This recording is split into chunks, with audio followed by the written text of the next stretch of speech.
Bonjour, bonjour les amis, on se retrouve aujourd'hui pour une nouvelle vidéo et aujourd'hui nous allons parler de SimUp, mais nous allons parler également de tout ce qui est bash shaker, butt kicker, tout ce qui est en fait configuration, comment bien configurer tout cela. Et vous allez être un peu surpris parce que c'est un peu une vidéo un peu spéciale, parce que je ne suis pas tout seul, je suis avec notre créateur de SimUp. Bonjour Watover, bonjour à toi. Bonjour. Voilà. Ça doit faire assez bizarre Watover de faire un re-life ou pas un live, mais voilà, le but ici C'est une c'était, première. c'est une première effectivement. Le but c'était de vous faire une vidéo avec donc le créateur de SimUp et de vous montrer vraiment, parce qu'on va vers un sujet quand même un peu délicat, si je peux dire ça ainsi, parce qu'il faut vraiment, j'avais envie de faire une vidéo mais de vous bien expliquer, surtout que ça c'était l'importance, et de ne pas faire d'erreur. Je ne prends vraiment pas pour de savoir tout. J'ai des bonnes connaissances, mais voilà, je pensais que je voulais faire cette vidéo avec le créateur SimUp pour vous donner vraiment les bonnes indications. Alors Watover, il y a de la question que se posent beaucoup de gens en premier temps. Pourquoi choisir SimUp pour configurer son bash shaker, son butt kicker, son simtrix, etc., etc. Bah, tout simplement parce que c'est plutôt complet. J'ai essayé de donner vraiment de la flexibilité maximale pour configurer tout petits oignons, on va dire. Tous les effets sont séparés. On a une grosse palette d'effets qu'on peut choisir. On peut aussi un petit peu tout piloter en même temps, c'est ça qui est important. C'est pas dédié au bass shaker, c'est pas dédié au force field ou au game tricks. C'est voilà, on peut avoir tout en même temps avec chacun ses paramètres pour vraiment avoir une configuration, on va dire, dédiée à ses propres besoins et pas quelque chose que quelqu'un d'autre aurait décidé pour soi. Donc c'est vraiment l'orientation que j'ai essayé de donner. Voilà, c'est de donner beaucoup de flexibilité sur les configurations, tout en essayant de rester accessible, même si c'est quand même un sujet complexe, comme tu le disais en intro. Le but c'était quand même de donner voilà, beaucoup de flexibilité, beaucoup de réglages, tout en essayant d'assister l'utilisateur. D'accord. Quel est l'avantage par rapport que tu connais, SimVibe, que je connais aussi depuis plusieurs années. Je peux peut-être rappeler aux gens qui ne connaissent pas SimVibe, c'est un logiciel spécialement conçu pour tout ce qui est bash shaker, etc. Donc ici c'est la gestion. On part d'une carte de son, on a besoin d'un ampli. Et puis on a besoin on peut connecter jusqu'à 1, 2, 3, 4, autant d'appareils qu'on veut en fonction des amplis. Mais naturellement, on part d'un logiciel qui coûte presque 90$, qui se fait aussi un peu vieux, hein, parce que c'est quand même, il n'y a pas grand-chose qui a changé. Quel est toi par rapport à SimVibe, sur quoi tu t'es basé toi? Alors moi je me suis pas basé dessus, je savais que ça existait, mais je l'ai jamais utilisé personnellement, volontairement, parce que je voulais pas me laisser influencer par je voulais pas copier, c'était vraiment pas le but. Mais ce que je sais, c'est qu'effectivement sur SimVibe, on est assez restreint sur les configurations possibles. C'est soit un shaker, soit 4, mais je crois qu'on peut pas aller au-delà de ça. Je crois qu'il y a jusqu'à 2 cartes son maximum, là où Oui, moi je peux en prendre autant qu'on le souhaite, et on peut configurer vraiment chaque effet et dire où il va aller, sur quelle carte son, sur quel channel, et on peut avoir jusqu'à 8 channels du 7 points par carte son, ce qui laisse quand même de grandes possibilités. oui, Donc il y a vraiment pas mal de possibilités. On a tout ce qui est contrôle à la volée, et du coup comment dire, on peut tout configurer à chaud. Je crois que c'est pas le cas de SimVibe si je dis tout pas de à fait. bêtises. D'accord. Donc du coup, on peut rejouer, et je crois que pareil, il ne le propose pas. On peut enregistrer en fait des données en jeu, se faire un Ouais, petit tour et puis aller voilà. leur jouer, ce qui est Nous très allons pratique faire ça après, effectivement. On a pour déjà montré configurer. dans la fonction record, effectivement, qui est un petit bijou pour tout ça. On va voir ça après. Je pense qu'on peut être d'accord, Watover, que dans le monde du bash shaker, il y a à boire, à manger. Boire et à manger. Je vais montrer un peu quelques exemples. Ben, moi, dans mon cas, j'utilise ici un butt kicker gamer 2 que tu connais. On peut avoir un butt kicker traditionnel. On pourrait aussi dire, peut-être tu es d'accord avec moi, dans la gamme, en tout cas lorsqu'on parle ici de butt kicker, pas tout est bon pour le sim racing. On peut aller vers tout. Après, le problème de Buttkicker, c'est qu'il a un problème connu, un petit peu de fiabilité au niveau de l'ampli. D'ailleurs, on en parlait Ouais. l'autre jour. Ouais. Donc, après, je sais pas si c'est quelque chose de général, d'aléatoire. Ça a l'air de revenir assez souvent. C'est du matériel quand même qui est assez cher, et ça, c'est vrai que c'est dommage d'avoir des problèmes de fiabilité sur du matériel comme ça. Mais après, oui, on va trouver tout. Chez Buttkicker, vu qu'on a la possibilité de tout configurer un petit peu comme on le souhaite, on peut aller des plus petits, entre guillemets, avec les Buttkicker gamers, jusqu'au LFE, les monstres. Ouais. Voilà, après, il faut des amplis, là, ça rigole Ouais, plus. voilà. On parle des amplis ici, surtout le problématique d'un Buttkicker, c'est qu'il travaille sur 2 ohms.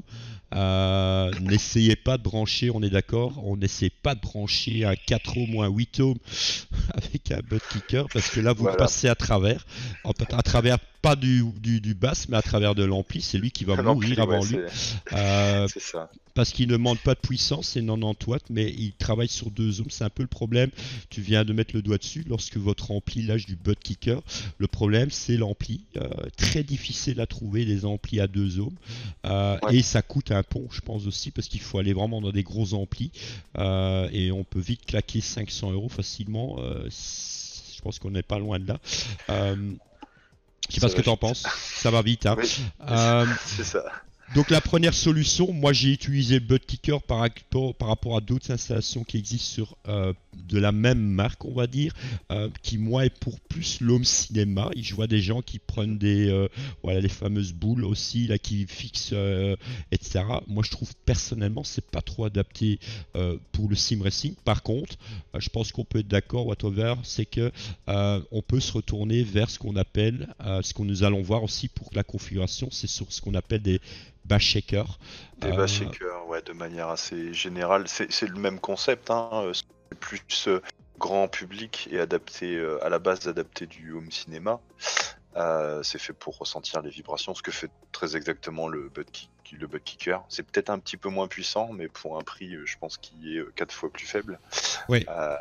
Avec effectivement des impédances, les ohms, qui sont plus dans le domaine du grand public. Oui, c'est là on va vers les 4 ohms d'office. On va trouver souvent du 4 ohms, et après sur les plus petits, on va pouvoir éventuellement trouver du 8 ou du 16 ohms. Voilà. Ce qui va faire pas mal. Voilà. Pourquoi j'en parle? Parce que je crois que c'est une info très importante, parce qu'effectivement, quand vous voyez le prix d'un Buttkicker, si vous imaginez que vous voulez faire un système, on va vous montrer ça, en tout cas ça va être un beau dossier qu'on va vous présenter ici, moi et le créateur de SimUp, c'est de vous montrer vraiment voilà, quels sont les choix à faire, comment configurer, de quoi il faut tenir compte, parce qu'on entend beaucoup de conneries là-dessus aussi, sur la configuration. Je vais avoir beaucoup d'infos, Watover, dans mon Buttkicker, mais il y a des limites, on va montrer ça après. Mais effectivement, il y a moyen de ne pas se couper un bras en essayant de trouver un bon compromis avec effectivement. Il y a une marque qui revient souvent, j'ai vu Horizon, mais toi tu m'as indiqué que par exemple voilà, Dayton Audio sont des très très bons petits sont des comment tu appelles ça? Transducteurs, voilà, c'est différent. Voilà. Quelle est la différence? C'est à peu près la même chose. Dans toute cette gamme de produits s'appelle transducteur. Après, bass shaker, c'est un terme un petit peu galvaudé qu'on va pas finalement retrouver assez souvent. C'est plus, mais du coup, en fait, tous ça s'appelle des transducteurs. C'est transmettre des vibrations, mais sous forme de vibrations, pas de son. Du coup, en l'occurrence, les Dayton Audio, là, c'est petits transducteurs. Du coup, c'est vraiment fait pour monter, en surface, sur des sièges, sur des choses comme ça, très proche on va dire, du siège ou de l'endroit final où on veut que ça vibre. Ce qui permet de faire des choses très localisées. Donc, on a plein de possibilités en fonction du matériel. Après, c'est vrai que je dirais pas qu'il y ait de bonnes ou de mauvaises solutions. Il y a plus celle qui va plaire le plus à quelqu'un en fonction de ce qu'il recherche. Et c'est vrai que c'est là où c'est un monde difficile, le tactile feedback, c'est qu'effectivement il y a plein de possibilités et ça dépend énormément de comment les gens veulent l'aborder. Ouais. Et ça, malheureusement, c'est pas le logiciel qui le fait, c'est plus effectivement les choix d'achat, les choix de montage. Voilà. Alors c'est très important, tu viens de parler, je montre ici une photo, j'espère que tu la vois avec moi, qui représente un peu un siège, un béquet on va dire, et qui va effectivement le but aussi, c'est de donner les bonnes infos aux bons endroits, je pense. Je vais montrer aussi quelques exemples concernant que ce soit un butt kicker, parce qu'on peut bien le placer et on peut très mal le placer, parce qu'on a souvent un gros problème, c'est de concentrer le son vers un point. Hein, c'est le siège, c'est au niveau du siège qu'on va avoir des sensations et pas dans tout le cockpit. Et le problème, c'est que quand vous l'installez mal ou que vous veillez pas à avoir un peu d'insonoriser le son et de le concentrer vraiment à un endroit spécifique, ben là vous perdez énormément d'infos et vous risquez vraiment pas d'être content ou plutôt d'être déçu. Je vous montrerai aussi le butt kicker aussi. Bon, l'avantage du butt kicker, je pense qu'on peut être d'accord, c'est que c'est sa facilité de fixation, hein, puisque là on peut bon, là aussi c'est très important, je vais montrer que c'est très important de bien le fixer et pas n'importe quand ou n'importe comment, on va dire. Mais ici je voulais montrer cette photo qui est pour moi très représentative aussi. Je vais juste montrer encore ceci. Voilà, je vous montre un exemple moi de mon butt kicker Gamer 2, donc comment il est installé. Vous voyez que c'est prévu, parce que j'utilise un cockpit JCL, et c'est prévu par JCL, c'est la fameuse tige que vous voyez en métal, qui est fixée directement en dessous du châssis, sur le châssis, mais qui est en contact juste en dessous avec le siège. Et ça, c'est d'où l'importance aussi que je vous montre cette photo, parce qu'on peut vraiment aller dans toutes les directions. Je pense que whatever, si maintenant demain je veux mettre mon butt kicker en dessous de mon siège, tout ça c'est possible. Il suffit simplement d'avoir la possibilité de fixer. Mais je montre aussi également aussi d'autres exemples. Voilà, j'ai fait un petit dossier. Je voulais vous montrer cette manière. Regardez, ça c'est quand vous avez un playset, ce que j'avais avant. Regardez ici la possibilité numéro 2. Vous voyez, c'est un peu l'avantage du butt kicker. Avec ses avantages, mais comme on vient de dire, avec ses inconvénients. Regardez, ce sont les fixations possibles d'un butt kicker. On peut faire ça avec un bash shaker, on est d'accord, hein, whatever. On peut vraiment essayer de trouver la bonne compromis. Regardez en dessous d'un siège. Regardez, voilà, ça c'est l'exemple comme un autre. Voilà, ça ce sont les bons exemples de manière vous voyez, ça aussi c'est l'importance. Je parlais de séparer bien le son pour éviter d'avoir des vibrations dans tout le cockpit. Il existe des petits plots comme ça en truc. Regardez là, ce truc à ne pas faire par exemple. J'en ai vu un qui a fait ça. À mon avis, il doit avoir beaucoup de vibrations, mais pas au bon endroit. Donc voilà, ce sont tous des exemples parmi tant d'autres. C'est simplement pour dire le fait, ce n'est pas simplement de raccorder un bass shaker ou un butt kicker et puis se dire ben voilà, bouffe, tout est parti. Non, il y a des règles qu'il faut essayer de respecter. Tu penses quoi là-dessus, toi, personnellement? Alors effectivement, avec un seul butt kicker, en l'occurrence, il va falloir se focaliser sur le fait de transmettre les vibrations au siège, puisque de toute façon, essayer de le transmettre au siège, comment dire, au rig complet, c'est-à-dire du volant jusque de l'avant à l'arrière, on va dire. Je pense que c'est un petit peu illusoire. On va perdre un peu trop d'informations et au final, on n'aura pas beaucoup de vibrations. Donc effectivement, il faut le mettre le plus proche possible à l'armature, je dirais, du siège, ce qu'on a vu en exemple effectivement.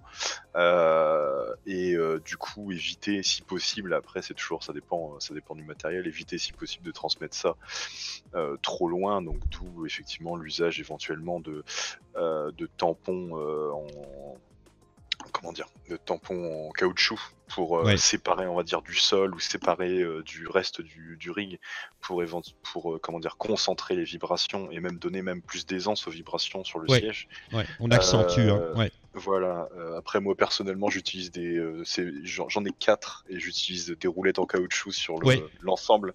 Donc, ce qui fait que c'est l'ensemble du siège qui vibre, mais c'est pas, ça ne tente pas d'être transmis au sol. C'est les roulettes qui absorbent, on va dire, les vibrations et qui du coup ne les transmettent pas au sol et ne fichent pas, si on veut, la vibration ne la bloque pas. Parce qu'il faut savoir que plus le siège sera rigide, et c'est pareil, on voit les grosses structures en 80-20, c'est un petit peu illusoire de se dire je vais tout faire vibrer avec un bass shaker. Ça fait trop de structure, c'est trop large. C'est possible là, mais il va falloir de la puissance, c'est les voisins qui vont pas forcément apprécier. Voilà. Absolument. Donc autant modérer la monture, on va dire, et effectivement essayer de focaliser au bon endroit les vibrations. Ça nécessitera moins de puissance, ça donnera un meilleur rendu, ça saturera moins. Et voilà. Après, sur des installations avec plus de shakers, on peut commencer à se focaliser sur le fait de donner plus de vibrations à des endroits stratégiques pour avoir le sentiment, on va dire, que ça vibre de partout. C'est-à-dire que dans ce genre de cas, moi je suggérerais plutôt d'en mettre sur les pédales et sur le siège, toujours en mode désolidarisé, pour que voilà, on ait finalement les deux points de contact avec le rig qui sont les pieds et le postérieur, j'ai envie de dire, qui seront en vibration. Il reste après le volant, mais souvent le volant est quand même pas loin d'être couplé avec les pédales en fonction de la structure, et donc du coup à ce niveau-là ça va suivre aussi, parce que c'est vrai que du coup c'est des données qui sont différentes du volant, qui vont se croiser des fois mais pas toujours, et donc du coup c'est quand même intéressant effectivement de réussir à le ressentir aussi dans le volant pour avoir comment dire une cohérence complète, expérience, voilà, des pieds jusqu'au dos, on va dire, et le volant, ressentir dans le volant les vibrations, ça peut être pas mal aussi.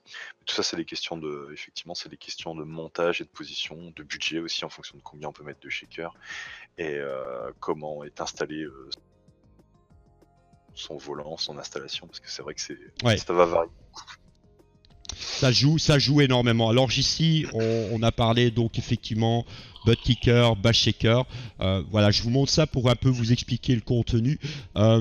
Je vous mettrai les liens ici que je trouve, parce que bon, il y a à boire et à manger les gars, donc prenez toujours le temps de vous informer, parce que vous pouvez débourser aussi bien 50 € que 1000 €, hein, on peut y aller dans tous les sens. Oui. Je vous montre des exemples ici ici on parle ici de le fameux Butt Kicker Racing Simulation Kit, on parle quand même vite dans les 200 $, mais voilà. Il faut vraiment, lorsque vous voulez, lorsque je vous montre la photo aussi de ce fameux petits plans en caoutchouc, regardez, c'est ça en fait qui permettent de maintenir le son au bon endroit.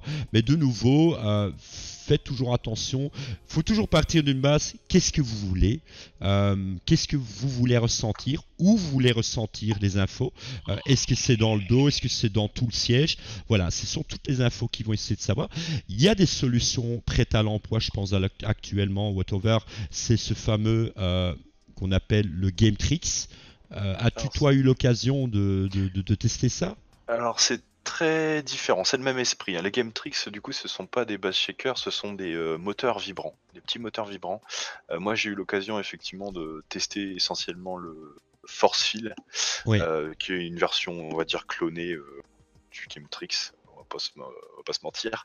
Et c'est très intéressant, c'est très différent. Ça peut être même complémentaire avec les bass shakers. Les bass shakers, on va vraiment avoir des vibrations, on va dire, assez fortes. Des fois même un petit peu difficiles à localiser, gauche-droite, si on en a plusieurs. C'est pas toujours évident. Comme je disais, ça va dépendre énormément de comment est configuré le rig, comment c'est monté. Avec le GameTricks, ou du coup son cousin, on va dire le Forcefield, c'est très différent parce que les moteurs sont donc directement en contact finalement de la peau, donc soit sur le siège, soit dans le dos. Et donc là, c'est très localisé. C'est très réactif aussi, puisqu'effectivement, on va avoir des bonnes réactions. Je dirais que c'est complémentaire. Après, il faut avoir le siège qui permet de l'accueillir, il faut trouver son confort aussi. C'est pas toujours gagné, mais c'est quelque chose qui est vraiment pas mal et très abordable, puisque si je dis pas de bêtises, le Forcefield, on va en parler comment dire, entre guillemets, parce que je sais qu'il est très difficile à avoir avec ces histoires de précommande, etc. Ça fait 6 mois, déjà 6 mois que le mien est en précommande, parce que je voulais en tester un. Ça fait 6 mois. J'ai eu la chance d'en avoir un, on va dire, en tant que développeur, mais je sais que voilà, ils sont pas tout à fait clairs là-dessus en termes de délai. Non. Alors que le GameTricks c'est plus facile à obtenir, et je crois qu'il est plus confortable aussi. 159 €, on parle ici. Voilà. Après hors frais de douane, hein, si je dis pas de bêtises. Ouais. Mais ça reste quand même une installation, voilà, à 6 ou 8 moteurs en fonction d'eux. Le Forcefield en a 8, le GameTricks par défaut en a 6, et il existait un modèle que je crois qu'il est impossible à avoir maintenant en 8 moteurs. Et donc ça fait quand même 6 points de localisation sur lesquels effectivement on peut s'amuser à jouer pour donner du contraste. Voilà, avoir les petites vibrations des roues seulement sur l'assise, on va dire gauche-droite, les gros impacts, les mettre sur l'ensemble des moteurs. Donc non, c'est très sympa et très abordable pour avoir une solution, on va dire, clé en main. Par contre, c'est pas des bass shakers, c'est différent. Non, voilà, c'est complètement différent. Mais voilà, c'est nouveau la question que je viens de citer, c'est de se poser la question, qu'est-ce qu'on veut finalement. Qu'est-ce qu'on veut avoir comme sensation? C'est pareil lorsqu'on a un système avec des vérins. Est-ce qu'on veut avoir une force d'accélération, de freinage? Est-ce qu'on va avoir une force latérale? Est-ce qu'on va avoir... voilà, tout ça est important puisque ça va permettre... Ne mettez pas un bash shaker ou un butt kicker ou un game tricks ou autre. Lorsque vous ne savez pas, oui, vous allez me dire, oui, mais je veux des vibrations. Oui, mon volant, il vibre aussi. Quand je mets mon force feedback à fond, il va vibrer aussi. Mais je ne vais pas avoir de sensation. Nous allons voir ça directement après. Le but, c'est vraiment de se poser la question, qu'est-ce qu'on veut ressentir? Est-ce qu'on veut ressentir un vibreur? Est-ce qu'on veut ressentir la route? Est-ce qu'on veut ressentir les chocs? Est-ce qu'on veut ressentir... je peux continuer comme ça, il y a pas mal d'exemples. C'est ça la question qu'il faut se poser et c'est ce que nous allons voir tout de suite avec la configuration de SimUp. Je remonte encore juste un petit truc. Voilà, les dalles acoustiques, on va dire les dalles anti-vibration, il y a pas mal des trucs très peu coûteux. Vous pouvez mettre des dalles, vous pouvez mettre des plots, des systèmes de plots anti-vibration. Ça j'utilisais avant dans mon ancien cockpit, ça marche très bien ça, je peux vous dire, c'est vraiment très bon. Ça coûte pratiquement, bon ça coûte 10 €, mais vous avez une qualité, attention, c'est pas du brawl, vous avez aussi des trucs à 1 € mais que ça vaut rien. Faites toujours bien attention quand vous choisissez quelque chose. Mais regardez, au niveau, vous voyez, le bête tapis anti-vibration qu'on utilise pour les machines à laver, ça marche très bien aussi, ça. Voilà, moi j'habite dans un appartement, mon butt kicker, je veux dire, j'ai du béton armé en dessous, donc ça passe bien. J'ai du carrelage, mais j'ai des plots en dessous, des pieds en dessous de mon châssis, donc il n'y a pas de contact avec le sol. Voilà, ça c'est un bon exemple. Donc comme toi tu utilises aussi également, voilà, c'est un peu pour vous montrer les solutions. C'était un peu le but d'ici, la première partie en tout cas, c'est de faire une intro, de bien vous expliquer ce que c'est, les différences entre bash shaker, butt kicker, game tricks et tout ce bazar et tous les trucs qui existent. Faites bien attention parce qu'il y a beaucoup de matériel. Faites bien attention, hein, je pense que tu es d'accord avec moi, le choix quand vous achetez un bash shaker ou autre et les amplis, parce que vous risquez d'avoir des mauvaises surprises. Voilà. Qu'est-ce qu'il faut regarder demain si j'ai envie de m'acheter par exemple, j'ai envie de m'acheter des bash shakers et j'ai besoin d'un ampli. À quoi je dois regarder, Watover? Alors, on reste sur les normes, on va dire, de l'audio classique, c'est-à-dire qu'on va regarder l'impédance et le wattage. Donc là, alors sur un Dayton Puck, là je vois en tout petit, mais sur un Dayton Puck là comme celui-là, si je dis pas de bêtises, il existe en 8 ohms ou 16 ohms. Du coup, la plupart des amplis qu'on va trouver vont, pour aujourd'hui, entre guillemets, pouvoir tourner entre 4 et 8 ohms. Donc le 16 ohms, on peut se demander à quoi il sert. C'est simplement pour en mettre deux en série. C'est 8 ohms ou 16 ohms, effectivement. Ouais. Ça veut dire qu'ils vont être couplés. Donc là, il faut faut se renseigner. C'est vraiment pas compliqué, hein. C'est la science des haut-parleurs, on va dire, de manière assez générale. Voilà, on fait correspondre la puissance demandée, l'impédance demandée. Voilà, il y a des amplis qui peuvent couvrir une large gamme d'impédance. Souvent, les home cinéma, par exemple, ils vont de 4 à 16 ohms, puisqu'il y a des satellites qui sont souvent en 16 ohms. Donc il faut bien voir chaque impédance, donc ohm, correspond à une puissance disponible au niveau de l'ampli. Donc souvent, plus on descend en ohm, plus la puissance disponible est élevée. Donc il faut bien faire attention à ça. Plus qu'on sollicite l'ampli aussi. Mais par contre, on sollicite plus fort l'ampli, donc il risque de chauffer, etc. Donc il faut y aller progressivement. Et du coup, il faut juste regarder que ça corresponde. Il y a plein d'amplis qui existent, qui sont un petit peu, on va dire, génériques, qui permettent de pousser. On trouve pas mal de trucs chinois pour une quarantaine d'euros. On peut déjà commencer à trouver des choses sympas. Il faut juste que vous vérifiez que ça corresponde. Faire attention aux conversions de vieux matériel, j'en vois souvent, mais ça ne marche pas. Genre essayer de récupérer un vieil ampli de Logitech ou des choses comme ça. J'en ai vu beaucoup, et malheureusement, il y a des crossovers pour répartir, on va dire, les basses et les satellites, et ça c'est pas utilisable en tant que tel. Il faut bien un ampli large bande, ou au moins un ampli qui soit capable de supporter les basses fréquences directement. Ok, super. Voilà, donc ici, je pense qu'on a à peu près fait l'introduction. Un peu, voilà, je voulais prendre le temps de vous expliquer un peu ça parce que il y a énormément de possibilités. Il y a beaucoup à boire et à manger. Vous allez regarder, je vous donne un exemple aussi. Il y a une marque qui revient souvent, comme Watover avait dit, c'est Dayton Audio.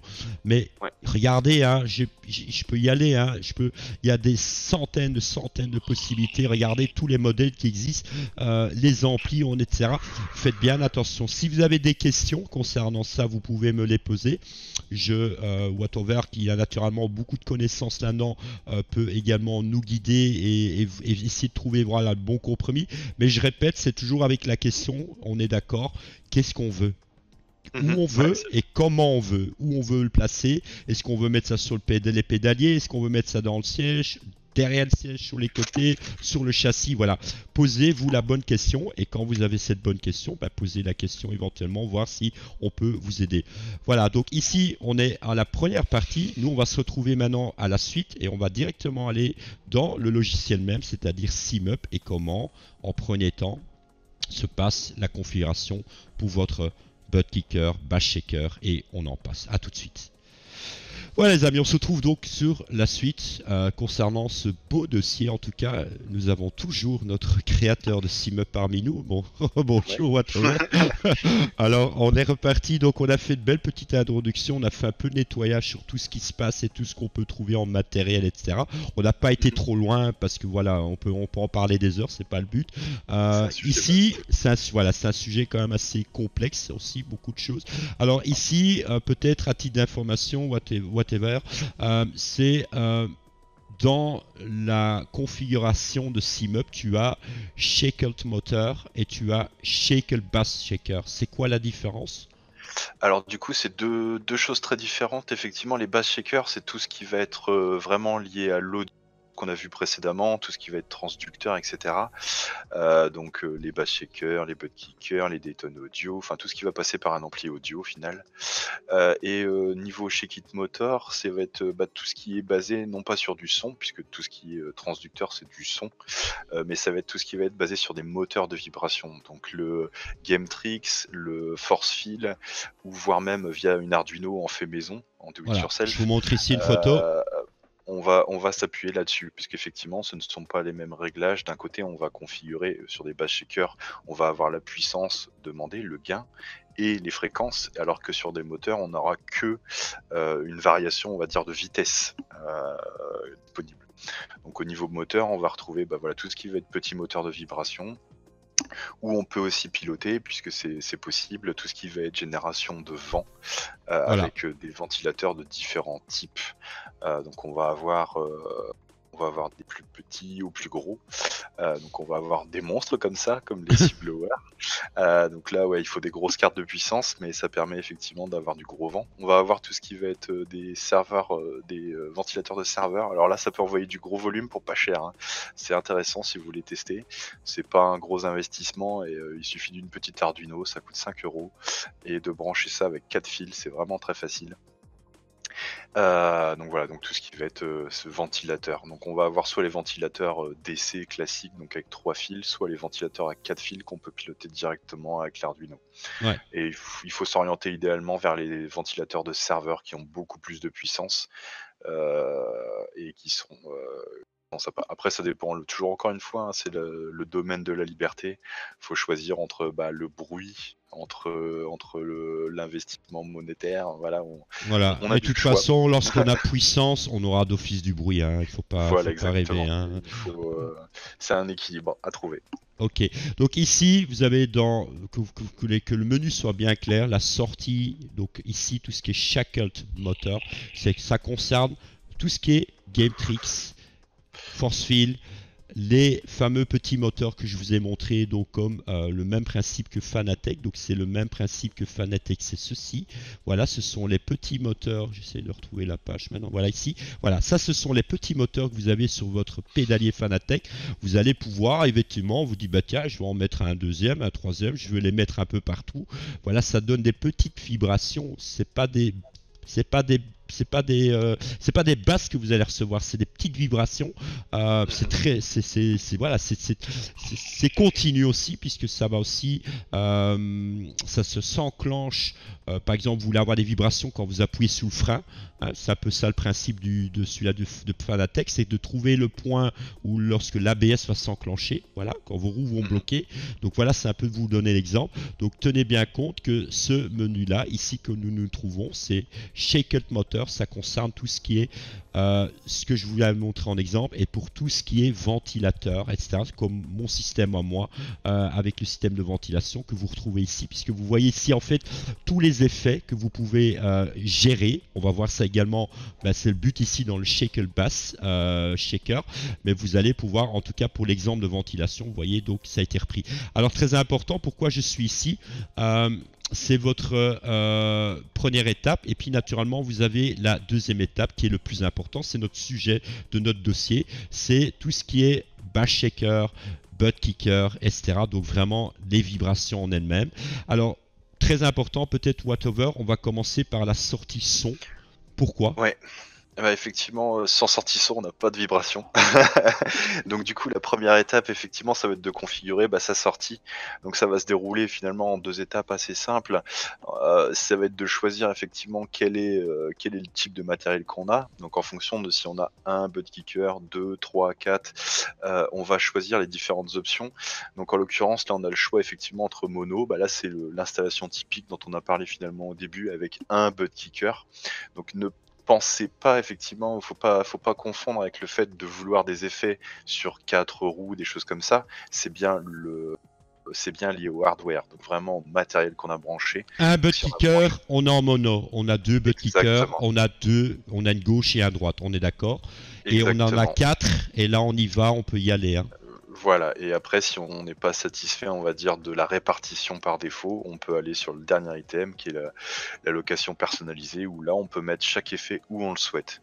Donc tout ce qui va être par défaut, il est préchargé avec une configuration type corner, vraiment 4 coins, mais on peut tout configurer et dire voilà, tel effet je le veux sur tel channel.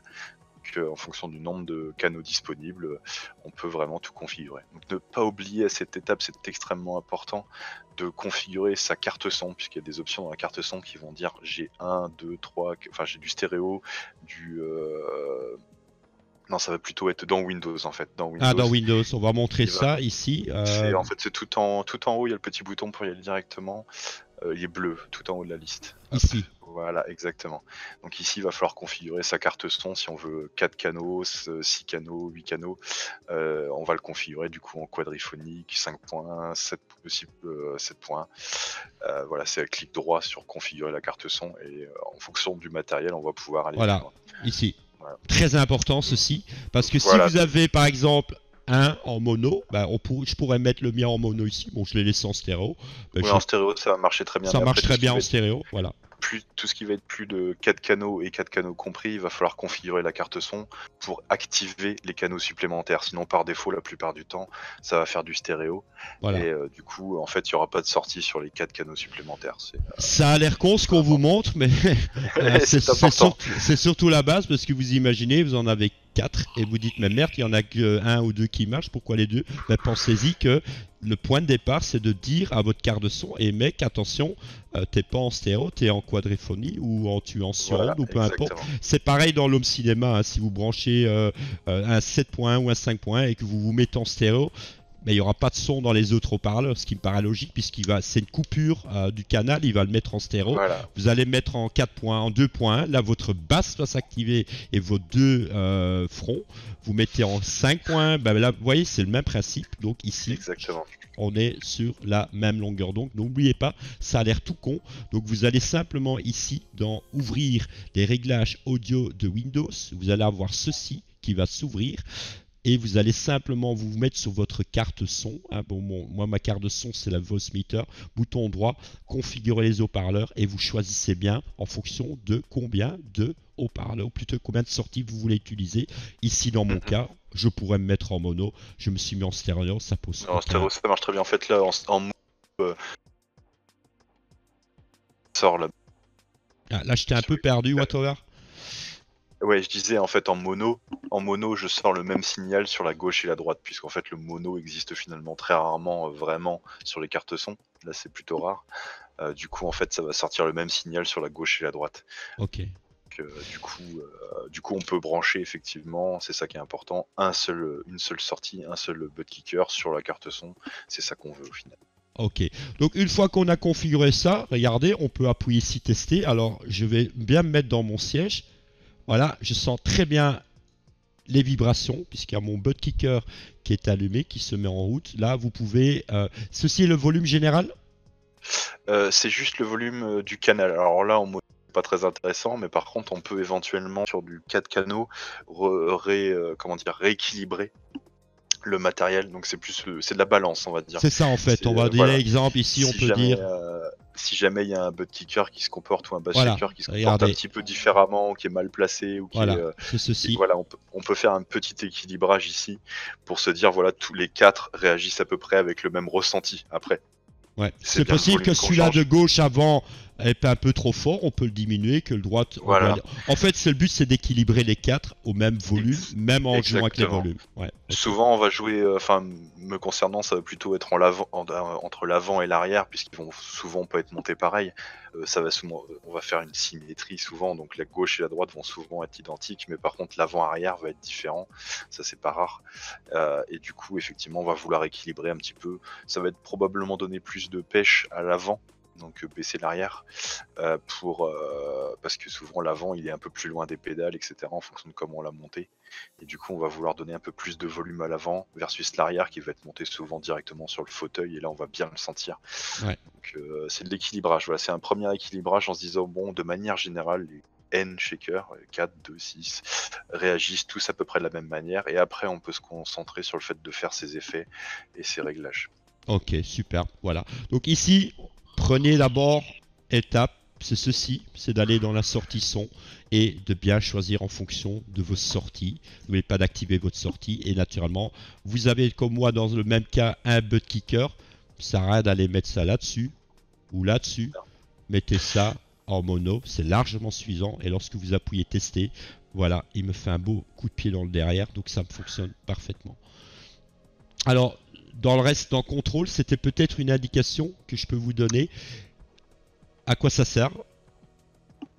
Bah, du coup, ça sert tout simplement à pouvoir configurer. Alors, j'aime bien donner toujours accès aux options, on va dire, pendant qu'on est en train de jouer. Donc, on peut effectivement changer le volume global en fait des effets via un contrôle. Donc, ça peut être une button box, ça peut être sur le volant, ça peut être sur tous les contrôles supportés sur le clavier éventuellement. Et du coup, on peut configurer voilà le volume pendant qu'on est en jeu. Si on veut arrêter de déranger les voisins, hop, on appuie 3 fois sur le bouton, puisqu'il faut pas grand chose pour vraiment changer le résultat. Souvent 5% ça suffit Ouais, amplement à vraiment avoir un rendu différent, plus puissant, moins puissant. Donc grâce à ça, on peut le faire directement en jeu sans déranger personne et sans interrompre sa partie, ce qui est particulièrement important quand on fait une course. ouais. Donc du coup, voilà, donc, on peut configurer ça et avoir Voilà, le volume qui je change. donne un exemple. J'ai pris mon potentiomètre de ma boîte à boutons, donc le gauche pour augmenter, aller en allant vers la droite augmenter, en allant vers la gauche diminuer. Et vous regardez, en fait, regardez la jauge ici en haut. Voilà, je suis en train de tourner avec ma boîte à boutons pour diminuer ou je tourne dans l'autre sens, dans le sens de l'aiguille d'une montre. Voilà, et j'augmente automatiquement. Ça peut être un bouton rotatif comme ça peut être un bouton pressoir. Hein, on est d'accord. Voilà, vous choisissez un Tout, peu ce que vous voulez. tout ce qui va effectivement donner des impulsions, hein, n'importe quel contrôleur souvent il est comme ça, donc tous les boutons effectivement, tout ce qui va être bouton. Ok. Ouais. Voilà. Donc, alors, la première étape, boîte au vert. Qu'est-ce que je peux faire avec mon butt kicker? Je Alors demande. vas-y, Vas-y. vas-y. Vas-y. Alors, en premier temps, vous avez ici. Est-ce que je peux rajouter tous les effets pour montrer en une fois ou pas? Oui, on peut le faire. Après, c'est pas une bonne habitude. Non. Alors, quels sont les effets les plus recherchés dans un bass shaker ou un butt kicker? Alors je vais pas forcément dire les plus recherchés parce qu'il y en a un parmi ceux-là qui me dérange un peu, mais les plus raisonnables, on va dire, c'est un couple de 5 là qu'on a ici qui est parfait. Ça va être effectivement, il faut se focaliser. Donc quand on a qu'un seul butt kicker, voilà, c'est du matériel qui a une bande passante limitée. On peut pas avoir 1000 choses qui se passent en même temps. Donc il faut bien l'avoir en tête et il faut effectivement se dire voilà, je vais prendre des effets qui sont idéalement ponctuels ou qui ne se produisent pas pas en même temps.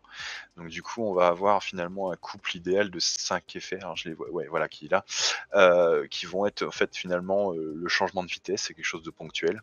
On Voilà. change de vitesse, on a une pulsation, c'est fini. Regardez, donc ici, quand vous appuyez vitesse, vous avez en fait, vous sentez, je vais mettre mon butt kicker un tout petit peu plus fort, voilà, je sens comme si je changeais mes vitesses. Donc c'est vraiment, vous voyez, là, vous voyez vraiment bien sur le graphique, voilà, c'est pas continu, c'est chaque fois que vous changez de vitesse, vous accélérez, donc vous passez de la première à la deuxième, ou vous passez de la deuxième à la première, que ce soit en manuel, que ce soit en palette, que ce soit Ouais, en séquentiel. Il n'y a pas de différence. On est d'accord. non, à chaque fois que je détecte un changement de vitesse, ça se déclenche. Ok. Du coup, ensuite, on va avoir le rumble. Je suis désolé, ça, on voit pas super bien, mais du coup, ouais, le rumble. Donc celui-là, malheureusement, n'est pas supporté par tous les jeux. Donc ça va être tout ce qui va être, quand le jeu veut bien le dire, tout ce qui va être vibreur, herbe, etc. Donc là, en fait, on va avoir un effet de vibration quand on passe dessus. C'est un effet qui est fait pour être très fort. Ouais, C'est effectivement, je sens bien. Du coup, on va passer sur le vibreur, on va avoir cet effet qui va se déclencher, donc on va pouvoir lui mettre des fréquences associées assez sympathiques. Donc voilà, encore une fois, c'est un effet qui est ponctuel, ça se déclenche à un instant T quand on passe sur le vibreur, donc du coup, ça ne monopolise pas, c'est ça qui est important, le bass shaker à faire quelque chose de continu, c'est des choses qui sont ponctuelles. Pareil du coup pour les vibrations, donc Rode Vibration, c'est tout ce qui va être en fait conversion, on va dire, de la donnée de suspension. Donc on va être tout ce qui va être suspension, donc vraiment les vibrations de la route, donc le transfert. Donc c'est là où effectivement on va sur les jeux où ça n'est pas, où les road rumble sont pas supportés, on va éventuellement retrouver tout ce qui va être vibreur quand c'est bien simulé par le jeu. Souvent j'ai des retours à Assetto Corsa, on sent pas les vibreurs, etc. Effectivement, en fait, ça dépend du circuit, ça dépend de la modélisation, puisque là, il faut bien se rendre compte que tout ce qui est retranscrit ici, ce sont les données physiques du jeu qui seront fournies. Donc le laser scanné sera important.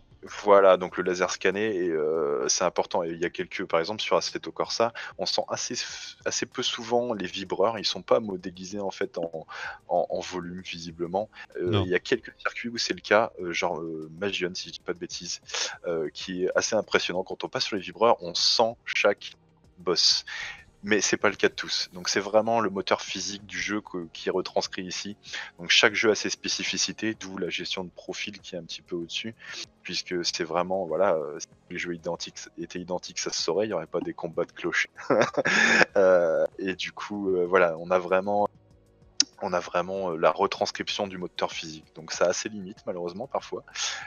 Mais quand c'est bien simulé, on a des choses sympas. Et du coup, comment dire, donc Road Vibration, c'est là où on va retrouver tout ce qui est détail de la route. Et quand c'est possible, effectivement, on va retrouver les vibreurs. D'accord. Ensuite, on va avoir les deux derniers qui vont un petit peu de pair. On va trouver le lock et le slip. Donc ça va être tout ce qui va être, comment dire, quand on bloque les roues. Donc c'est simplement appuyer sur le fait. Alors il y a un jeu qui est un petit peu vache avec nous développeurs, c'est iRacing qui donne très peu de données là-dessus. Donc on est vraiment sur quelque chose de très basique. Par contre, les autres jeux, on a pas mal de données assez sympas. Et donc du coup, effectivement, tout ce qui va être lock, ça va être vraiment, la roue bloque et on lance une vibration. C'est proportionnel. Donc on a la possibilité effectivement de configurer ça. Et ceci en combinaison avec éventuellement les petits moteurs, quand tes roues bloquent. Ça pourrait être ce scénario-là. On pourra avoir une vibration, des petits moteurs qui se mettent en route et en même temps la vibration comme ici. Imaginez-vous que je freine et que mes roues se bloquent. Regardez, vous avez à ce moment-là ceci qui se passe. Je sens vraiment ça dans mon butt kicker. Donc je pense que ça peut être vraiment sympa. Ça peut compenser l'un ou l'autre en tout cas. Et du coup, le slip, c'est plus, c'est tout ce qui va être donné, fourni de glisse en fait, quand on perd l'adhérence. L'adhérence, ouais. Donc là, c'est proportionnel. L'idée, c'est pas d'avoir un effet binaire, c'est plus je glisse, plus l'effet monte. Alors que le lock, il est assez direct maintenant. Enfin, dans les dernières versions, avant, c'était pas le cas. Il était très proportionnel. Maintenant, il est assez direct. Ça bloque ou ça bloque pas. Et du coup, le slip, c'est vraiment orienté sur la glisse. Encore une fois, fourni par les données du jeu, dans la mesure de la simulation. Et voilà. Et donc on va avoir un complet là, je pense, pour un butt kicker. Il faut pas aller plus loin. Voilà, c'est un bon ensemble. Et le dernier effet dont je parlais tout à l'heure en introduction qui me gênait entre guillemets, c'est tout ce qui va être vibration du moteur. Et voilà. Que j'ai supprimé, que tu m'as conseillé de supprimer, parce que voilà. Oui. Pourquoi il me dérange effectivement sur un petit setup ou même en 4 corners, c'est que voilà, c'est un effet qui va continuer sur la durée, en fait, qui va toujours être présent. Et plus finalement on va avoir d'activité sur la route, voilà, de vibrations qu'on va vouloir ressentir, et plus finalement le moteur est élevé puisqu'on est en train de rouler à fond. Et en fait, il est en train de monopoliser finalement toute notre bande passante sur le bass shaker. Et du coup, en fait, on est en train de noyer tous les autres effets là-dessous. Donc c'est pas, je pense que le moteur, à mon opinion. Après, il y a des gens qui font très bien, mais c'est quelque chose à réserver avec un shaker dédié, idéalement. Comme ça, en fait, il n'absorbe pas ou il ne noie pas les autres effets derrière. Puisque là, on le voit, il y a une activité très détaillée. Voilà, là, que tu montres effectivement les vibrations, etc. On a une activité qui est très détaillée. Et si on noie ça derrière un effet qui est permanent, on va plus rien ressentir. Voilà, c'est ce que je vous montre ici. Donc en fait, ce que Whatever explique, c'est que les informations tuent les informations. Trop d'informations tuent les informations. C'est comme le force feedback, c'est pareil. C'est justement le même exemple que vous devez prendre. Moi, j'ai déjà vu des gens qui éventuellement veulent avoir 7, 8, 9 effets dans un appareil, dans un butt kicker ou dans un bass shaker. C'est impossible, les gars. Vous pouvez pas avoir 7, 8, 9, 10 informations en même temps. Oui, vous pouvez les avoir, mais vous avez plus rien. Vous allez avoir des vibrations dans tous les sens. C'est comme votre force feedback. Vous allez ouvrir le robinet de votre force feedback et vous voulez ressentir quelque chose. Vous allez ressentir, oui, vous allez ressentir votre volant qui vibre dans tous les sens, mais vous n'allez pas ressentir les informations essentielles. C'est-à-dire, moi, ce que j'ai besoin de ressentir, moi en tout cas, le boulot de mon bass shaker, je parle pour moi, c'est de pouvoir, vous voyez les infos ici qui sont, puisque je suis en train de faire tourner le petit miracle logiciel de SimUp qui a cette fonctionnalité de faire un enregistrement de sa course d'un tour. Vous avez fini, vous ressortez et vous pouvez rejouer votre tour. Ici, nous sommes sur un tracé laser scanné puisque j'ai utilisé le fameux Nordschleife qui est vraiment pour moi le meilleur aussi pour faire des tests vibreurs aussi parce qu'ils ont des très hauts vibreurs. Moi, je dis toujours quand vous faites un test, je pense que tu peux être d'accord, quand vous faites un test, prenez la meilleure circuit avec le plus d'informations parce que c'est votre base. Parce que si vous prenez un circuit qui, tu as mis le doigt dessus, qui n'est pas laser scanné, vous allez avoir tendance à monter le volume ou à monter les effets. Et le problème, vous allez passer sur un autre circuit qui est laser scanné et là, vous allez vous prendre une claque dans la gueule parce que là, ça va être beaucoup trop fort et là, vous allez vous amuser à monter ou descendre le volume. Moi, je touche pas mon volume. Généralement, j'ai trouvé mon volume. Vous savez, c'est comme l'homme cinéma. L'homme cinéma, c'est pareil. L'homme cinéma, c'est de trouver avec un appareil de mesure, c'est-à-dire un dB-mètre, mesurer 75 ou 80 décibels pour trouver le confort audio. Une fois que vous avez trouvé le confort audio pour tous les haut-parleurs, on touche plus à son volume. Quand vous allez au cinéma, c'est pareil, le son, il est pareil. Il va monter vous allez entendre plus de son dans les scènes actives, les scènes un peu plus dynamiques. Mais le plus important, c'est d'avoir les sons dans les voix, c'est-à-dire la communication qui se fait. Ici, c'est pareil, c'est de trouver vraiment. Avec ceci, vous partez. Le conseil qu'en tout cas Whatever donne et moi, c'est de prendre un circuit. Faites un tour ou deux, vous sortez du jeu, vous prenez ceci et vous allez voir, regardez, voilà, ça c'est les changements de vitesse, regardez, ça c'est les impulsions, mais vous voyez, je suis dans une ligne droite, je ne change pas de vitesse maintenant, et lorsque je change de vitesse, effectivement, alors ici ça c'est l'effet route. Vous voyez les graphiques ici, ce n'est pas que voilà, c'est assez, vous voyez, c'est pas linéaire, c'est pas un graphique plat. Il y a beaucoup d'informations qui passent ici. Alors vous avez ici le blocage des roues, c'est clair, regardez, s'il ne bloque pas les roues, il ne se passera rien. Regardez une fois, voilà, hop, il y a un petit blocage des roues au freinage. Voilà, c'est lorsque vous avez ici, ça c'est je crois que c'est le meilleur moyen de régler son bass shaker ou son butt kicker, je crois qu'on est d'accord, c'est de visualiser, parce qu'il y a ici l'avantage, vous avez ici, vous voyez où vous êtes, et vous pouvez dire, tiens, à ce moment-là, regardez, Wheel Lock ne se mettra pas en route. Mais c'est ça qui est bien, c'est que vous recevez des informations que vous avez besoin. Regardez, ici, vous êtes sur la route. Et là, effectivement, le bazar, c'est le seul truc qui tourne. Ici, Wheel Slip, pareil. Ça dépend. Regardez, dans un virage, voilà, où vous allez avoir une information qui va apparaître, regardez ici, voilà, mais ce n'est pas constant. Le but, ce n'est pas Ouais. d'avoir des informations constantes, si les bonnes informations constantes, c'est-à-dire, moi, ce qui m'intéressait, c'est d'avoir effectivement l'effet de vibration, donc lorsque de la suspension, parce que qui vous donne beaucoup d'informations.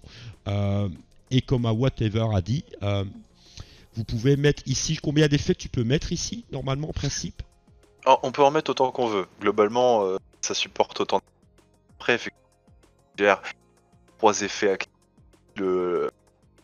Ah là, je Le te well perds un slip. peu, je te Donc perds un là, on peu, a là. 4. Ah, Ouais, non, ok. je disais, on peut, là, je pense que c'est le bon chiffre sur un base shaker maximum.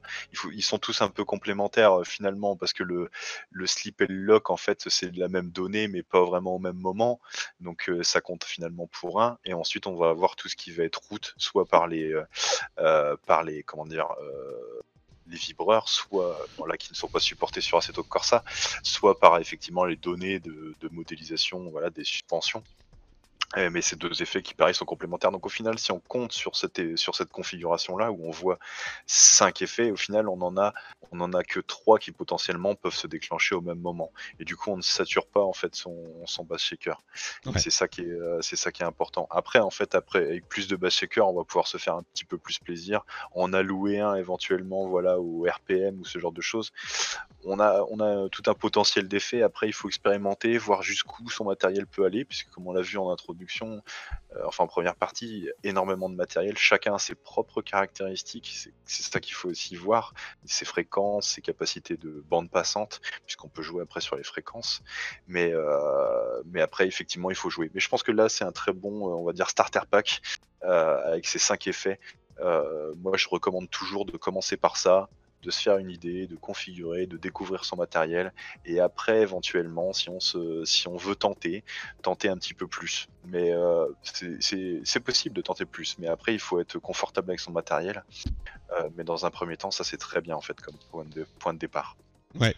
Y a-t-il des choses, je pense que les bonnes étapes à faire, c'est effectivement d'avoir donc un bon circuit, un circuit laser scanné. Vous faites un tour ou deux, vous le faites rejouer comme je vous montre ici. Vous prenez par exemple vraiment les effets ici de base, Gear Shift, Rod Rumble. Le problème c'est qu'il n'est pas supporté pour tous les jeux. Ouais. Rod Vibration, ben là c'est vraiment la suspension, vous sentez vraiment toute la suspension. Le wheel lock, bah, c'est quand vos roues se bloquent, et le wheel slip, c'est quand vous perdez de l'adhérence. Donc ici, prenez le temps de cette manière-là, et c'est pas compliqué. Alors là où vous allez pouvoir éventuellement modifier, y a-t-il des choses de basse à faire ici au niveau fréquence? Alors les fréquences effectivement elles sont liées. Donc c'est pour ça que les paramètres par défaut techniquement sont mauvais. On peut pas dire autrement, puisqu'effectivement c'est lié au matériel. On a vu qu'il y a un large panel, chacun a ses fréquences. Donc l'idéal c'est d'aller trouver, ce que je suggère souvent, c'est d'aller trouver la fréquence qui fait vibrer le plus. Donc on va changer la fréquence de base, on va juste se mettre une fréquence, voilà 44, je sais pas 40 Hz. On va regarder, on va tester, on va regarder comment ça vibre. Et au bout de, comment dire, trouver la fréquence la plus forte et se dire voilà, à cette fréquence-là, c'est là où ça vibre le plus fort. Et ensuite, on Donc va c'est aller là où ta s'éloigner un courbe est petit le peu. plus haut. Voilà, c'est là où le ressenti est le plus fort, pas D'accord. forcément. Et du coup, à partir de là, on va soit définir cette fréquence-là pour les effets en disant voilà, je vais utiliser cette fréquence quand je veux des choses qui tapent fort. Donc typiquement le gear shift, on va mettre Ouais. cette fréquence-là. Et sinon, après, en fait, on va utiliser cette fréquence en borne haute si on veut faire des effets qui varient en fréquence. Donc sur les road vibration, c'est pas mal. Effectivement, on va dire voilà, on va cocher l'option. Alors, du coup, voilà, cocher l'option des fréquences hautes. Donc Ouais. Ici, ouais. voilà, on va mettre cette fréquence-là ici. Donc c'est là où quand on l'effet le plus fort, on va avoir la vibration la plus forte à la fréquence la plus forte. Et ensuite, dans la borne basse, donc le base effet de fréquence, base et Ouais. frequency, là, juste au-dessus, là on va choisir, on va s'éloigner un petit peu de cette fréquence, comme ça les effets seront plus discrets quand ils sont faibles, et ils vont venir plus puissants progressivement quand ils sont plus forts. Donc là, on voit sur le graphique passer des pics. Donc à ce moment-là, la fréquence sera la plus puissante. Et quand on est plutôt en bas de la courbe, on va s'éloigner un petit peu de cette fréquence plus puissante. Et du coup, ça va être plus calme. Et du coup, c'est comme ça aussi qu'on va donner plus de contraste à son shaker, à son résultat, pour pour encore une fois faire cohabiter plusieurs effets sur le même matériel, sur le même shaker qui, voilà, encore une fois, a ses capacités limitées, et du coup il faut faire cohabiter tout ce petit monde-là. Donc en général, voilà, c'est ça, à peu près ça la procédure. Est-ce que ceci se règle de quelle manière? Y a-t-il une astuce que tu peux donner? Est-ce qu'il faut connaître les caractéristiques, par exemple, en premier temps Alors, on peut commencer, alors malheureusement c'est pas détaillé pour tous, mais effectivement sur les fiches produits, quand c'est précisé, il précise normalement la fréquence optimale du Voilà, shaker. ici, par exemple, je prends ici, Voilà. une réponse de fréquence entre 5 et 200 Hz. Donc Ça, là c'est la c'est une bande passante. Après, quand c'est spécifié, c'est pas le cas toujours. Il y a la fréquence où ça réagit le mieux, mais c'est pareil, ça va changer en fonction de comment c'est monté. C'est de la résonance, tout simplement. Donc ça va varier de comment c'est monté, etc. Tout ça, ça va avoir une influence. Donc du coup, c'est vrai qu'il faut tester un petit peu, choisir chaque fréquence et voir laquelle réagit le plus fort dans son installation. Mais voilà, on joue par paquet de 4 ou 5 Hz. Et après, ce qu'on peut faire, c'est qu'il y a des petits sites qui permettent de générer des fréquences à la volée. On peut Ouais. en ligne, et du coup on peut tester en fait son matériel comme ça. On va juste faire varier la fréquence jusqu'à ce que ça vibre très fort, et quand ça va vibrer très fort, on sait qu'on a trouvé la fréquence de résonance, et du coup on va pouvoir utiliser ça en se disant quand je suis cette fréquence, c'est là où c'est le plus fort, et du coup on va pouvoir jouer avec plus ou moins moi souvent je monte en fréquence au-dessus de cette fréquence maximum pour en bas. Donc par exemple moi sur mon matériel c'est 44 Hz, 44, Ouais. pas un plus, pas un de plus, pas un de moins. Ouais. Donc du coup je vais dire les effets quand ils sont faibles, donc la fréquence de base je vais la mettre à 50 Hz, un peu Ouais. au-dessus, ça va ressentir moins fort, et quand ils sont forts je vais mettre 44. Ouais. Et du coup là ça va taper fort, et on va jouer comme ça en fonction des effets, en fonction de comment on veut les ressentir quand ils montent, les ressentir par-dessus le reste. On va mettre soit une fréquence unique, voilà 50 Hz, soit se dire on peut faire varier les fréquences et remonter voilà jusqu'à 44 en disant je mets ma fréquence où ça tape le plus fort quand l'effet il est le plus fort. Et voilà, et à partir de là on peut jouer et tester. Mais c'est beaucoup d'expérimentation, hein. C'est vrai que le Ça fait prend que du le temps, c'est matériel des change, tests, hein. C'est comme voilà. le réglage du force feedback, c'est comme le réglage de régler un sup. Moi, pour vous donner une indication, pour mon home cinéma, ça m'a pris 3 mois à trouver le réglage parfait, parce que vous avez l'acoustique, etc. Vous avez la bande passante, vous avez les fréquences, vous avez qu'à quel moment vous avez une courbe, à quel moment vous avez un creux, trouver pourquoi vous avez... Voilà, ici c'est vraiment, il n'y a pas 36 manières, c'est de tester. Moi, en tout cas, le conseil que Watover m'avait donné à l'époque quand j'ai branché mon butt kicker, c'est de travailler par étapes. C'est-à-dire, vous prenez d'abord le premier élément, c'est-à-dire le gear shift. Vous testez, hein, vous sentez les impulsions, parce qu'ici, regardez également, concernant le changement de vitesse, regardez quand il y a un changement de vitesse qui se fait, ici, la fréquence est définie à 44 Hz, il ne touche plus, il n'y a pas grand-chose à faire. La seule chose que vous allez pouvoir donner, c'est vraiment la force, ou plutôt le volume. Ici, j'ai déterminé à 50%. Mais regardez, pour moi, je privilège, on va dire, un peu la vibration ou le travail des pneus, de l'amortissement plutôt. Le reste, ce sont que des effets qui ne sont quasi pas tout le temps continuellement. Regardez, je vous remonte les graphiques. On est sur le Nordschleife. Regardez ce qui tourne le plus. Parmi tout ce que je viens de vous montrer, changement de vitesse se passera quand vous changez de vitesse. Vous ne changez pas 400 000 fois, surtout sur des circuits comme le Nordschleife. Regardez, vous voyez, ici, le moment où j'ai changé de vitesse, regardez, mais combien de temps va passer. Mais regardez, c'est ceci qui est important. Je pense que vous pouvez commencer, si tu es d'accord avec moi, vous pouvez commencer par celui-là. Ouais. Le revibration. C'est forcément c'est celui qui est le plus vivant, hein, globalement. Après, je sais que les gens recherchent beaucoup le lock et le slip, parce que ce sont des informations qui deviennent précieuses en jeu. Mais ça dépend, effectivement, il y a plusieurs orientations dans la configuration qu'on va vouloir. Soit on va vouloir du ludique, entre guillemets, parce que c'est aussi, Team Racing, ça peut être aussi ludique. Donc on va chercher de l'effet plus que de l'information. Donc on va se focaliser plus sur les well vibration, tout ce qui va être vibration de la route, et après on va vouloir de l'info, voilà, je bloque, et ça aussi c'est tout aussi important. Si on cherche du compétitif ou des choses comme ça, ce sont des informations qui peuvent aider à faire travailler, on va dire, la mémoire musculaire du frein, etc., parce qu'on va sentir la vibration. Il faut que j'appuie un petit peu moins fort parce que j'ai perdu l'adhérence. Donc c'est c'est vraiment, oui, chaque effet un par un, et après on va choisir sa balance. Et étape par étape, on va construire son profil avec ses préférences et son matériel, parce que c'est ça Voilà. en fait, c'est la grosse difficulté, et j'en ai parfaitement conscience. J'ai essayé de limiter avec des calibrations automatiques, mais malheureusement, il y a une chose qui varie, enfin même plein de choses qui varient. Il n'y a pas de personnes qui ont la même configuration, il n'y a pas de personnes qui ont le même matériel, il n'y a pas de personnes qui ont le même siège, il n'y a pas de même personnes qui ont le même poids, il y a pas de, voilà. Donc chacun a monté les choses différemment, et ce qui fait que chacun va avoir un résultat différent. Que c'est quand même le matériel qui joue à la fin, au-delà même effectivement des effets et du moteur de vibration. Et c'est pour ça qu'il faut prendre un petit peu de temps de le configurer. Et c'est pour ça qu'on trouve finalement assez peu de profils tout faits, et on va les regarder sur internet, que ce soit les concurrents, SimVibe, peu importe, la règle reste universelle, ou que ce soit pour SimVibe, on va trouver très peu de profils tout faits. Pourquoi ? Parce qu'ils n'ont pas vraiment de sens. Ils vont pas être réutilisables en tant que tels sur un autre matériel. Parce que le ressenti aussi est différent de chacun. Voilà, Hein. parce que le ressenti de chacun est différent, parce que le montage est différent. On peut prendre, voilà, sur internet, si on va chercher des photos d'installation de bass shaker, on va en trouver plein, et il n'y en aura pas deux pareils. Non. Et voilà, et donc du coup, c'est pour ça qu'il faut se prendre un petit peu de temps. J'ai conscience que c'est un petit peu compliqué, mais c'est important, et c'est ça qui va donner la clé du succès, entre guillemets. Ouais, et surtout de partir sur une base. De nouveau, je vous remontre ici, si vous voulez, voilà. Et effectivement, le replay, reste effectivement le meilleur moyen Voilà. de très vite, voilà, se configurer ça confortablement, parce que ouais, je pense que tout le monde a connu de ce monde-là, être plié en quatre, en train d'essayer de tenir le volant et de configurer des choses à distance. Bah là, il n'y a pas besoin, on enregistre un petit peu et on va configurer ça tranquillement après avoir fait son tour, et on peut le rejouer à l'infini, et du coup, c'est ça qui est pratique. Parce qu'il y a une chose très importante de ce que tu dis. Lorsque vous faites une course, il n'y a pas que, il y a beaucoup de sens qui sont en route du corps humain. Hein, vous avez 5 sens, mais ici, lorsque vous roulez, vous êtes tellement concentré sur le visuel, sur la course, etc.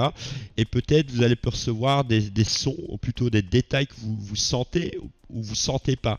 Et lorsque vous allez faire ce système-là, c'est-à-dire la force ici dans SimUp, c'est de pouvoir enregistrer votre tour, ou 2 tours, ou 5 tours. Ben, vous voyez ici, Norchla, ça dure quand même, c'est quand même plus de 20 km, donc vous avez le temps de voir pas mal d'analyses. Ben, prenez le temps, une fois que vous avez fini, vous allez faire votre test, et vous partez de votre test en faisant ceci. Et là, vous allez avoir une tonne d'informations qui vont apparaître, et c'est là que vous allez pouvoir sentir d'une manière plus tranquille. Voilà, je suis dans mon siège, je mets mon volume. Voilà, je sens mon butt kicker qui me donne les infos que j'ai besoin. Et puis je m'imagine, tiens, j'ai l'impression que quand je roule sur la route, que c'est beaucoup trop fort. Voilà, vous pouvez un tout petit peu diminuer, vous pouvez jouer avec ceci. Voilà, moi je l'avais mis à 64. Pourquoi 64 et pas 65 et pas 66 C'est parce que voilà, j'ai recherché vraiment... si j'arrive de nouveau à le remettre en 64 maintenant, tu vois, ça va pas être chiant. Bon, soit, hop, on fait ça alors. Voilà, hop. Voilà, c'est chacun, ça sera le ressenti de chacun. Je peux vous donner mes réglages, mais ça va vous plaire ou pas vous plaire. C'est comme un setup d'une bagnole. Je peux vous faire un setup, ça va vous plaire ou pas vous plaire. Je peux vous passer un réglage de mon FFB. C'est pareil. Je pense que vous avez besoin d'une base. C'est ce qu'on vous montre aujourd'hui dans ce dossier. Et de nouveau, j'insiste bien sur un point. Ça ne sert à rien d'aller mettre 15 effets sur un butt kicker. Ouais. Ça sert à rien. C'est la connerie. Vous allez avoir beaucoup d'infos, tout va vibrer. Vous risquez même peut-être de détruire votre matériel. Je pense que c'est pas très bon non plus tout ça. Si on en met trop, effectivement, c'est pas. Après, on a le volume. Si on le pousse pas trop fort, ça peut le faire. Mais effectivement, après, c'est ce que j'appelle la cacophonie. Après, voilà, quand il y en a trop, il y en a trop. Le trop est l'ennemi du bien, voilà. Et ouais, non, il faut commencer gentil. Après, je dis pas qu'on peut pas pousser plus loin en fonction du matériel, mais il faut pas se lancer tout de suite à corps perdu en mettant 15 effets. C'est là où ça va pas le faire. Y a-t-il encore ici, à part, je vois ici à gauche certains de courbes, comme la courbe de réponse. Alors après, effectivement, pour chaque effet, on a des paramètres dédiés, que ce soit voilà le gear shift, on va trouver le temps de la pulsation qu'on va ressentir pendant qu'on change de vitesse. Et ici, là sur la On va avoir trois choses. On va avoir effectivement la courbe de réponse qu'on peut changer parce qu'en fait, voilà, encore une fois, le matériel va pas réagir pareil en fonction des basses puissances ou des hautes. Donc, on va pouvoir effectivement rendre les effets plus agressifs en haut en haut de réponse, en bas de réponse. Donc, tout ça, ça va permettre de configurer l'agressivité. Soit on va dire, bah non, moi je sens trop de choses dans les petits effets, je veux les éliminer. On va pouvoir mettre le threshold, voilà, donc c'est le déclencheur en disant bah non, je vais le mettre un peu plus haut, comme ça va filtrer les effets. Donc il y a quatre options un petit peu clés. Donc le gamma, voilà, c'est réagir. Si on le fait baisser, on réagit plus lentement aux petits effets. Si on le fait monter au-dessus de 1, on va réagir plus vite aux petits effets. Le threshold, bah, c'est simplement filtrer les petits effets. Voilà, je veux pas les entendre, donc je les supprime et on va voir que la courbe se coupe. On a un aperçu de temps réel, voilà, de la courbe de réponse. Ça nous donne un peu une idée. Le minimum force, c'est dire non, c'est souvent couplé au threshold. Donc je filtre les petits effets et après je dis bah non, les petits effets, je vais leur donner plus de pêche. Donc tout de suite je vais monter en minimum force. Donc la force minimale va monter plus haut. Voilà, donc dès que ça va se déclencher, ça va commencer tout plus fort. Ouais. Et le dernier, c'est le gain, bah, c'est dire non, je veux pas changer le comportement général, je veux juste changer la réponse, voilà, la réponse un petit peu plus lentement. Parce que de toute façon, le moteur, en fait, il a pas de limite, il peut prendre les données plus loin que ce qu'on voit sur le graphique. Donc si on se dit non, ça sature trop, etc., bah, on peut éventuellement descendre le gain ou vice versa, le remonter si on veut que ça réagisse plus vite. Ok. Et donc ça, on va le retrouver sur tous les effets, en fait, dans différentes variantes, si éventuellement, s'il y a des choses qui sont applicables ou pas. Donc voilà, là sur le gearshift, c'est binaire, hein, c'est on-off, donc il n'y a pas de courbe de réponse. Il n'y a pas de courbe de réponse. Voilà. Et sur les effets où c'est applicable, on va le trouver. Donc ça va permettre de faire l'ultime réglage, voilà, pour dire non, je veux filtrer, je veux retourner, je veux retirer des morceaux, je veux les sentir plus forts. Ça va se passer ici.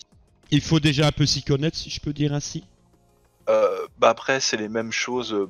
Pour ceux qui ont pratiqué les direct drive ou même si on prend assez Corsa, il y a strictement les mêmes concepts sur le FFB. Il y a un slider qui permet de générer. Voilà, c'est pareil. C'est vraiment le même esprit.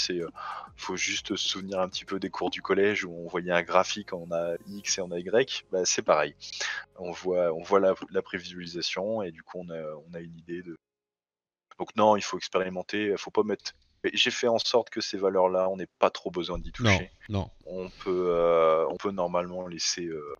On peut se limiter vraiment à dire je choisis mes effets, je cherche voilà, mon effet en niveau fréquent, je me base un peu là-dessus, je joue avec mon volume et je peux déjà avoir un très bon résultat, on peut dire ça. Hein. Voilà. Moi, de toute façon, je me suis focalisé dans les développements.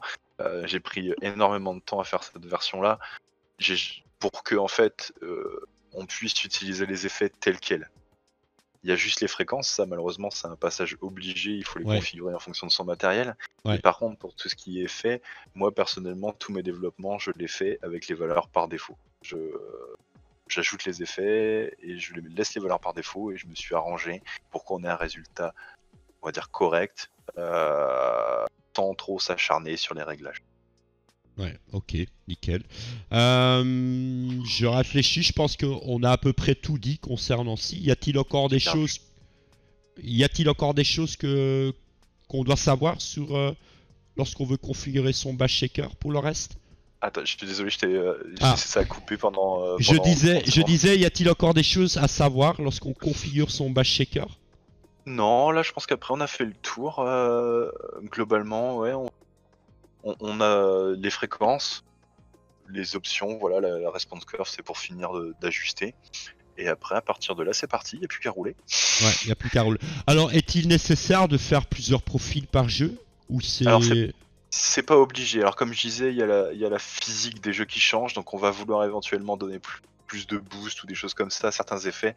Donc c'est là où ça va pouvoir être utile d'avoir plusieurs profils. J'ai fait en sorte que ce soit pas obligatoire. Encore une fois, au choix, au ressenti. Si on se dit ah non, mais pour ce jeu-là, je voudrais un petit peu plus de boost sur cet effet-là, on va pouvoir créer un profil dédié et venir l'ajuster. Ouais. C'est pas obligatoire.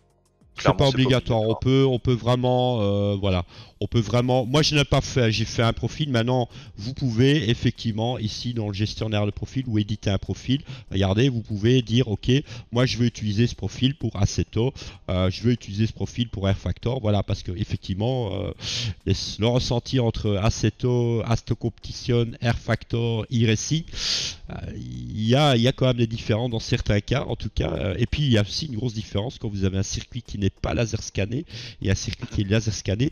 Mais de toute façon, vous devez retenir une chose. La seule chose que vous allez devoir faire lorsque vous avez fait ci, c'est d'augmenter ou diminuer votre volume. Voilà, c'est tout. Pour le reste, moi j'ai ici ma petite télécommande qui est proche de moi. Vous pouvez, comme on vous a montré, effectivement contrôler à distance, c'est-à-dire vous pouvez mettre un bouton sur votre volant, un plus et un moins, ou un potentiomètre, ou sur votre boîte à boutons, ou sur votre clavier, voilà, proche de votre, pendant que vous conduisez, et vous sentez que ça vibre de trop parce que vous êtes sur un circuit laser scanné ou vous êtes sur un autre jeu, vous pouvez diminuer, augmenter, mais je répète, une fois que vous avez fait ceci, vous n'y touchez plus, et là vous êtes parti. Je pense que là, on peut dire de cette manière. On se retrouve dans quelques instants et on va conclure ce dossier concernant donc SimUp et le bash shaker et le butt kicker. À tout de suite. Voilà les amis, on se retrouve ici donc pour, on va dire, la conclusion concernant ce dossier de SimUp et naturellement comment configurer, mais surtout quelles sont les choses importantes à savoir, parce que je répète, ce n'est pas simplement d'acheter demain un butt kicker ou un bash shaker. On le connecte, on le met n'importe où, on branche et tout fonctionne. Oui, ça va fonctionner, mais qu'est-ce qui va fonctionner? Quelles sont les infos que vous allez recevoir? C'est toujours la question qu'il faut se poser. Prenez surtout le temps maintenant de bien savoir si vous voulez lancer dans le bash shaker, le butt kicker, etc. Vous avez un expert ici qui est avec moi, et pas moi, mais Watover. Moi j'ai mes connaissances, mais quand je vois les connaissances à lui, je crois que je suis encore à des années-lumière, donc parce que voilà. Mais en tout cas, voilà, on sent bien qu'ici qu'il y a une différence. Il y a une chose que nous avons remarqué depuis le premier jour qu'on utilise SimUp, c'est la passion qui est derrière. J'ai encore eu des petites infos derrière l'écran, mais je vous les donnerai pas parce qu'il y a des très bonnes nouvelles qui vont arriver à court et à long terme. Mais de toute façon, vous les entendrez par Whatever en lui-même ou par des lives ou autres, parce qu'en tout cas, on va encore avoir du beau gratin sur notre SimUp. Et donc, ça, c'est important à préciser. Whatever, tu peux quoi, toi, tu as le mot de la fin, tu peux conclure quoi en tout ça? J'ai pas de butt kicker, j'ai pas de bash shaker, je veux me lancer. Tu me conseilles quoi au final? Personnellement, je conseillerais de commencer gentil. Donc gentil, alors si on a la chance d'avoir un butt kicker gamer, go. Sinon après on peut trouver, voilà, je suis toujours assez focalisé sur le budget. On peut trouver des installations sympas avec des petits amplis sur Amazon, des petits Dayton Audio ou des choses comme ça, des petits transducteurs sympas. Donc on peut commencer, on n'a pas besoin de craquer, on va dire le portefeuille tout de suite. On peut y aller progressivement. On c'est sûr que très vite on va pas forcément être attiré, en avoir plus, etc. Mais allez-y progressivement. Faut faire ses expériences, faut tester. Comme je disais, c'est quelque chose finalement qui est très personnel dans l'installation. Donc voilà, chacun va avoir son ressenti, ses envies. Donc il faut y aller progressivement, prendre son temps de le régler, et c'est là où on aura vraiment le meilleur ressenti. Et c'est valide non pas que pour SimUp, c'est valide pour tous les programmes qui font ça de manière générale. Il n'y a pas une spécificité avec SimUp, c'est quelque chose qui est commun, qui est global. Voilà, et puis l'essentiel c'est de se faire plaisir. Donc il faut y aller progressivement pour pas se prendre effectivement ce sujet qui est un petit peu compliqué dans la face. Il faut y aller progressivement, étape par étape, et découvrir son matériel, puisque c'est ça la première étape. Et beaucoup tester. Hein. Je pense que c'est vraiment le but. Vous réglez pas un volant sur 2 minutes. Vous réglez pas des choses en 2 minutes. Prenez le temps. Vous avez vu que la force de SimUp, c'est de pouvoir, en toute sérénité, bien installer, bien concentré à ce que vous avez fait. Vous allez pouvoir utiliser la fonction record et puis la fonction rejouer pour réanalyser tout ça. Et là, je peux vous dire que moi, j'ai beaucoup utilisé parce que ça m'a permis de faire mon réglage à moi. Et donc, si vous avez, je répète, des questions concernant ce que vous avez vu aujourd'hui dans cette vidéo, si vous avez des soucis de réglage, ou vous avez des choses qui ne sont pas compréhensibles, ou vous voulez avoir simplement des informations, bah, vous pouvez le mettre dans donc dans la vidéo même, vous avez dans le commentaire de la vidéo, pardon, je trouvais pas mes mots. Si c'est vraiment des questions un peu plus techniques où je n'ai peut-être pas directement la réponse, ben, je me ferai un plaisir de poser la question à Watover, puisque ben, dans le cas précédent, lorsqu'on avait fait notre live sur SimUp et on va dire le relancement, pas de SimUp, mais plutôt voilà, de remettre un peu tout en avant, puisqu'après autant d'utilisation, en tout cas, je reçois que des bons feedbacks de nouveau.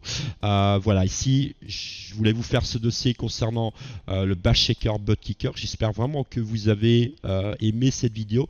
Je répète, on a essayé de vous montrer un peu, pas simplement un réglage graphique, Big Black, c'est prêt. Je voulais vous faire un dossier pour vous expliquer vraiment tout l'historique parce que je pense que c'est important. Il y a beaucoup de gens qui font des erreurs d'acheter un matériel et malheureusement de peut-être pas savoir comment brancher ou de s'en servir et puis se dire bon ok ça marche pas, merci au revoir, mais ils avaient peut-être oublié d'allumer le son ou voilà, il y a tellement de facteurs. Je pense que tu en as connu aussi toi. Oui, ça arrive. Donc voilà, prenez surtout le temps et j'ai sous la main un expert ici avec SimUp, avec notre créateur de SimUp. N'hésitez pas à poser vos questions dans le commentaire. Je vous mettrai tous les liens que je vous ai montrés parce qu'il y a pas mal d'informations. Si vous êtes à la recherche d'un Bash Shaker ou de cartes imprimées d'Arduino ou d'un ampli, etc., ben, posez les questions. Je dis pas que je vais les rechercher pour vous. Je peux vous mettre sur une piste et je peux demander conseil également à notre ami Whatever.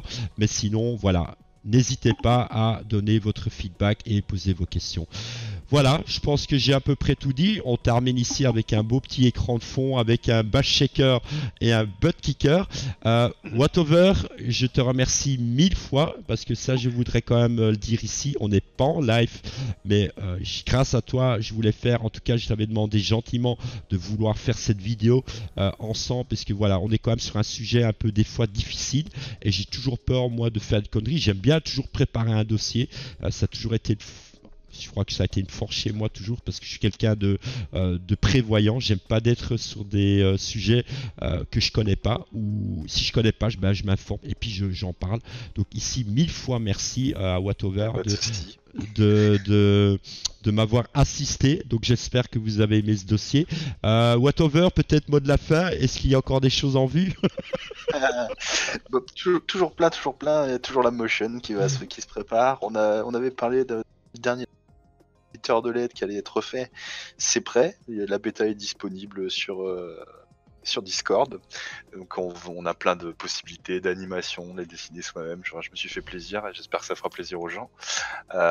Et puis sinon je continue, des améliorations en vue pour les Bash Shakers, des améliorations en vue. J'en ai plein, toujours. Voilà, magnifique. Ça ne s'arrête jamais. Voilà. En tout cas les gars, merci beaucoup. Merci en tout cas j'espère que vous avez aimé cette vidéo. Encore 1000 fois merci à Watover de m'avoir assisté. Et naturellement, moi je vous tiens informé sur tout changement. Et naturellement, qui sait, on aura besoin peut-être prochainement de refaire une vidéo ou un live sur ce logiciel. Pour moi, je répète, c'est pour moi le meilleur logiciel que vous allez trouver sur le marché, mes amis. Oubliez le reste, SimUp est pour moi la référence dans toute catégorie, que ce soit pour votre Bash Shaker, Butt Kicker, ventilation, écran déporté, tout ce que vous voulez, vous avez tout en un. Et donc je répète, n'oubliez pas non plus, voilà, vous pouvez toujours faire un don, hein, donc ça c'est toujours aussi le bienvenu. Voilà, j'espère que vous avez aimé cette vidéo, on se retrouve prochainement pour une nouvelle. Et Watover, encore merci à toi, à bientôt. Avec ciao. plaisir.